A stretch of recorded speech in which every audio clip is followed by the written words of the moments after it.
জুবিন গাৰ্গৰ লগত এক বিশেষ সম্পৰ্ক লুনা ভদ্ৰাজৰ। হয়, জুবিন গাৰ্গৰ লগত এক বিশেষ লিখনি উদ্ধাৰ হৈছে লুনা ভদ্ৰাজৰ। আচলতে লুনা ভদ্ৰাজ কোন? লুনা ভদ্ৰাজ হৈছে সেইগৰাকী ছোৱালী, যিগৰাকী ছোৱালীয়ে বৰ্তমান সময়ত জুবিন গাৰ্গ থকা দেশলৈ ৰাওনা হৈছে। হয়, জুবিন গাৰ্গ আমাৰ মাজৰ পৰা যেনেকৈ হঠাতে নাইকিয়া হৈ গ'ল, এই লুনা ভদ্ৰাজো হঠাতে আমাৰ মাজৰ পৰা নাইকিয়া হৈ জুবিন গাৰ্গৰ দেশলৈ, সেই অজান দেশলৈ গতি কৰিলে। আৰু এই লুনা ভদ্ৰাজ এগৰাকী যুৱতী আছিল, যি সৰস্বতী পূজাৰ বাবে সাজি কাচি ওলাই গৈছিল। সৰস্বতী পূজাৰ দিনা সৰস্বতী পূজাক পূজা কৰিবলৈ বা ফুৰিবলৈ। ঠিক সেইখিনি সময়তে তেওঁলৈ নামি আহিলে সেই কাল অমানিশা।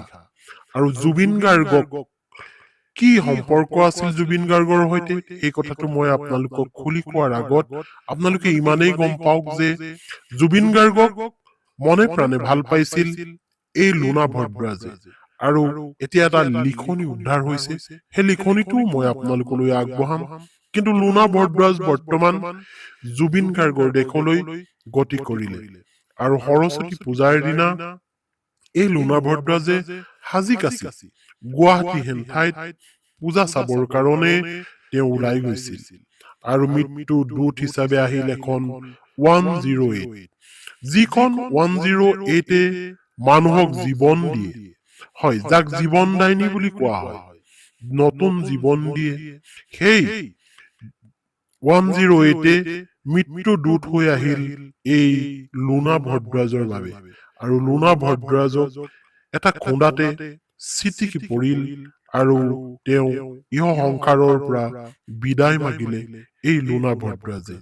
এতিয়া এই লুনা ভদ্ৰাজে জুবিন গাৰ্গৰ দেশত গৈ তেওঁ বাস কৰিবলৈ লৈছে, তাৰ বাসিন্দা হৈছে। কিন্তু জুবিন গাৰ্গৰ লগত এই লুনা ভদ্ৰাজৰ এক আত্মিক সম্পৰ্ক আছিল। আৰু সেই সম্পৰ্কৰ কি আছিল আপোনালোকে জানিলে আচৰিত হব। যেতিয়া লুনা ভদ্ৰাজে এই লিখনি লিখিছিল, যি লিখনি মই এতিয়া আপোনালোকক পঢ়ি দিম, সেই লিখনি এক আচৰিত লিখনি। হয়, তেওঁ জুবিন গাৰ্গৰ কাৰণে লিখিছিল AS01 EJ 9999, তাৰিখ 20/9/2025। এখন চিনাকি বাহন, এটি কল্পনাতীত জীৱন, তেওঁ অবিহনে শব্দহীন আজি তেওঁৰ মৰমৰ গীতাৰ্থী। শব্দৰ যেন খেলা মেলা অসমীয়াৰ প্ৰাণ আজি নীৰৱে শুই আছে এটি কফিনত। এটা অবুজ মন, এটি অবুজ সাঁথৰ AS01 EJ 9999ৰ গৰাকীজন আৰু কেতিয়াও উভতি নহাৰ পথেৰে মেঘাচ্ছন্ন আকাশত শুই আছে। ইতি আপোনাৰ অনুৰাগী লুনা।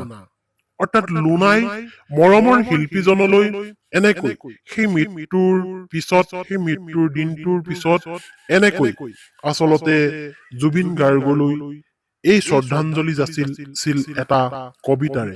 অতিকে প্ৰাণৰ, অতিকে মৰমৰ হিয়াৰ আমঠু শিল্পীজনক এনেকৈ লুনাই শ্ৰদ্ধাঞ্জলি জনাইছিল।